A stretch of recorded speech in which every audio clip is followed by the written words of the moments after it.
शुभ संध्या दर्शक बंधु आज आपणक पई 10टी बड़ खबर मु नहीं आसी अर्थात आज दिन 10टी बड़ खबर गुड़िक कौन रही आज जहाँकि आपने ये वीडियो माध्यम जानीपारे से भिडटी को बिना स्किप करके शेष पर्यंत देखंतु एवं ता पूर्व जो मैंने भिडटी को एपर्यंत लाइक करना भिडटी को लाइक कर दिंतु ता सहित जो मैंने यही चैनल टी को सब्सक्राइब करना चैनल टी को सब्सक्राइब कर दिंतु जहाद्वारा प्रत्येक दिन देश विदेश सहित ओडिशार 10टी बड़ खबर आमर यही चैनल माध्यम आपण जहाँकि प्रथमे जानीपारे। प्रथम खबर सुभद्रा उपरे प्रथम राज्यस्तरीय परिचालन एवं तदारक कमिटी बैठकर समीक्षा पर महिला और शिशु विभाग पक्षर बहुत बड़ गोटे सूचना प्रदान कर सुभद्रा योजना अधीन जो हिताधिकारी को 60 वर्ष प्राप्त हो जाए अर्थात जो मानू 60 वर्ष हो जाए जहाँकि वार्धक्य पेंशन पाइबापी आवेदन करें अर्थात से मधुबाबू पेंशन योजना अधीन एवं जातीय सामाजिक सहायता कार्यक्रम में आवेदन करी पेंशन टंका पाइपारे बोली राज्य सरकार तरफ समस्त जिलापाल मानू एने चिठी ये आपण चिठी देखिपे। परवर्ती खबर एशिया कप रे पुणी मुहांमुही हेबे भारत पाकिस्तान आसंता 21 तारिख रे परस्पर को भेटिबे दुई पारंपरिक प्रतिद्वंदी बोली जनापड़ी। यूएई को 41 रन रे हरेबा परे ग्रुप 4 रे पाकिस्तान पहुंची जाइछि। पूर्वरु ग्रुप 4 रे प्रवेश करथिबा भारत सहित आसंता 21 तारिख रे प्रतिद्वंदी मैच रही बोली सूचना रही।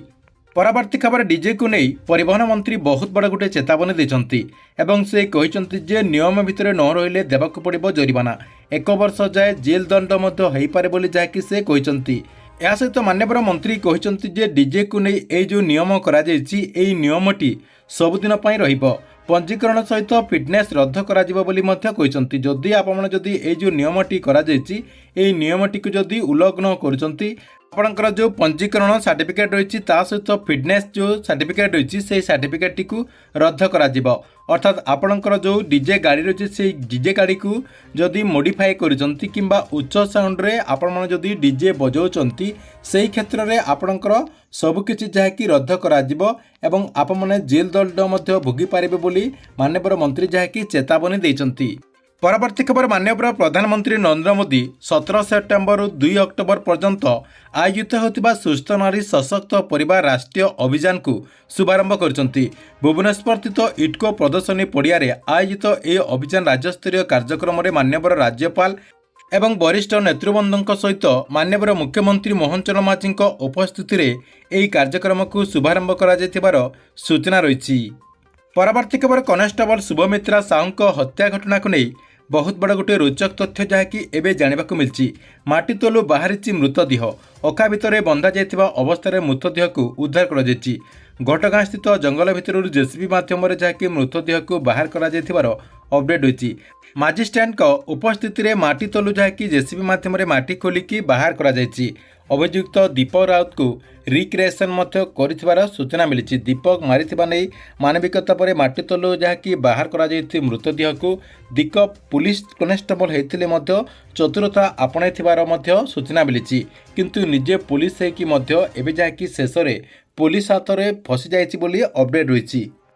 परवर्ती खबर आउ दरकार पड़ो ना एटीएम आपण पाखर जदि यूपीआई रही यूपीआई माध्यम आपण जहाँकि भारतर जेकोसी जगार टंका उठे पारे आपणकर जो एटीएम मेसीन रही से एटीएम मेसीन को जाकि आपणकर यूपीआई माध्यम टंका विड्रॉल करें जमीक आपणकर फोनपे गूगल पे जहाँ भी आप व्यवहार कर फोनपे गूगल पे रो क्यूआर माध्यम आपण एटीएम को जाकि टंका विड्रॉल करें बोली सूचना रही। परवर्ती खबर भारत निर्वाचन कमिशन तरफ इलेक्ट्रोनिक भोटिंग मेसीन को नहीं बहुत बड़ गोटे अपडेट आसी अर्थात भोटिंग मेसीन ईवीएम जो आपणकर रही से ईवीएम रे बैलेट प्रार्थी फोटो जहाँकि एवं जहाँकि संपूर्ण रंगीन रे आसिबो। पूर्वर जो आपणकर ब्लैक एंड व्हाइट रे आसला अर्थात कला धलार जो आपणकर फोटोटी छपा जाउतला एबे जाकि आपणकर जो प्रार्थी रही आपणकर जो माने प्रार्थी होते से प्रार्थींकर फोटोटी आपणकर ईवीएम मेसीन रे पूरा रंगीन फोटो को छपा जिबार सूचना रही जहाँकि इलेक्शन कमिशन तरफ यही नहीं बहुत बड़ गोटे घोषणा करा जायछि। कहीं आग को बिहार रो निर्वाचन रही से बिहार निर्वाचन रे प्रथम जहाँकि एमती रंगीन फोटो छपाଯିब ता सहित ओडिशा रे मध्य नुआपड़ार जो बाय इलेक्शन रही से बाय इलेक्शन में नुआपड़ावासी जहाँकि रंगीन फोटो थिबा ईवीएम मेसीन रे भोट दे पारिबे बोली सूचना रही। ପରବର୍ତ୍ତୀ ଖବର ଲଘୁଚାପ ପ୍ରବାହରେ ରାଜ୍ୟର ବିଭିନ୍ନ ସ୍ଥାନରେ ବର୍ଷା ଜାରି ରହିବ। ଆଗାମୀ 3 ଦିନ ପର୍ଯ୍ୟନ୍ତ ବର୍ଷା ଜାରି ରହିବ ବୋଲି ସୂଚନା ରହିଛି। ତେବେ ଦକ୍ଷିଣ ଓଡ଼ିଶାରେ ପ୍ରବଳ ବର୍ଷା ହେବାର ସମ୍ଭାବନା ରହିଛି। ଆଗାମୀ 2 ଦିନ ଭିତରେ ଦକ୍ଷିଣ ଓଡ଼ିଶା ଓ ଆନ୍ଧ୍ରପ୍ରଦେଶର ଏବଂ ଦକ୍ଷିଣ ଛତିଶଗଡ଼ର ପଶ୍ଚିମ ଉତ୍ତର ପଶ୍ଚିମ ଦିଗରେ ଏହା ଏକ ଗତି କରିବାର ସମ୍ଭାବନା ରହିଛି। ଅର୍ଥାତ୍ 17 ତାରିଖ ଯାଏଁ ବର୍ଷା ଲାଗି ରହିବ ବୋଲି ଆଞ୍ଚଳିକ ପାଣିପାଗ କେନ୍ଦ୍ର ତରଫରୁ ସୂଚନା ଦିଆଯାଇଛି। ଆସନ୍ତା 24 ଘଣ୍ଟାରେ ସାରା ରାଜ୍ୟରେ ହାଲୁକାରୁ ମଧ୍ୟମ ଧରଣର ବର୍ଷା ନେଇ ଆଞ୍ଚଳିକ ପାଣିପାଗ କେନ୍ଦ୍ର ତରଫରୁ କୁହାଯାଇଛି। ଯେମିତିକି କୋରାପୁଟ, ମାଲକାନଗିରି, ନବରଙ୍ଗପୁର, ରାୟଗଡ଼ା, ଗଞ୍ଜାମ, ଗଜପତି, କନ୍ଧମାଳ, ନୟାଗଡ଼, କଳାହାଣ୍ଡି ଜିଲ୍ଲାରେ ଅର୍ଥାତ୍ ଆପଣଙ୍କର ଏ ଯେଉଁ 9ଟି ଜିଲ୍ଲା ରହିଛି ଏହି 9ଟି ଜିଲ୍ଲାରେ ପ୍ରବଳ ବର୍ଷା ନେଇ ଆଞ୍ଚଳିକ ପାଣିପାଗ କେନ୍ଦ୍ର ତରଫରୁ ଏହି ଜିଲ୍ଲାଗୁଡ଼ିକୁ ୟେଲୋ ୱାର୍ଣ୍ଣିଂ ମଧ୍ୟ ଜାରି କରାଯାଇଛି। ପରବର୍ତ୍ତୀ ଖବର ରାଜ୍ୟ ସରକାରଙ୍କ ବଡ଼ ଘୋଷଣା ଏଣିକି ମାଗଣାରେ ବସ୍ରେ ଯିବେ ଛାତ୍ରଛାତ୍ରୀ। ସ୍କୁଲ ୟୁନିଫର୍ମ ପିନ୍ଧିକି ଆଇ କାର୍ଡ଼ ଦେଖାଇଲେ ଦେବାକୁ ପଡ଼ିବ ନାହିଁ ବସ୍ ଭଡ଼ା ବୋଲି ସରକାରଙ୍କ ତରଫରୁ ଯାହାକି ନିଷ୍ପତ୍ତି ନିଆଯାଇଛି। ମାନ୍ୟବର ମୁଖ୍ୟମନ୍ତ୍ରୀ ବସ୍ ସେବାରେ ଛାତ୍ରଛାତ୍ରୀମାନେ ମାଗଣାରେ ବସ୍ ଯାତ୍ରା କରିପାରିବେ ବୋଲି ମାନ୍ୟବର ମନ୍ତ୍ରୀ ଯାହାକି ସୂଚନା ଦେଇଛନ୍ତି। ଏହା ସହିତ ଗଣଶିକ୍ଷା ବିଭାଗ ତରଫରୁ OSRCTକୁ ମଧ୍ୟ ଅନୁରୋଧ କରାଯାଇଥିବାର ଅପଡେଟ୍ ରହିଛି। ଏହା ସହିତ ରାଜ୍ୟ ସରକାରଙ୍କ ତରଫରୁ ଗୋଟିଏ ନୋଟିଫିକେସନ୍ ମଧ୍ୟ ଜାରି କରାଯାଇଛି। ଏଇଠି ଆପଣ ସ୍କ୍ରିନ୍ ମାଧ୍ୟମରେ ଦେଖିପାରୁଥିବେ।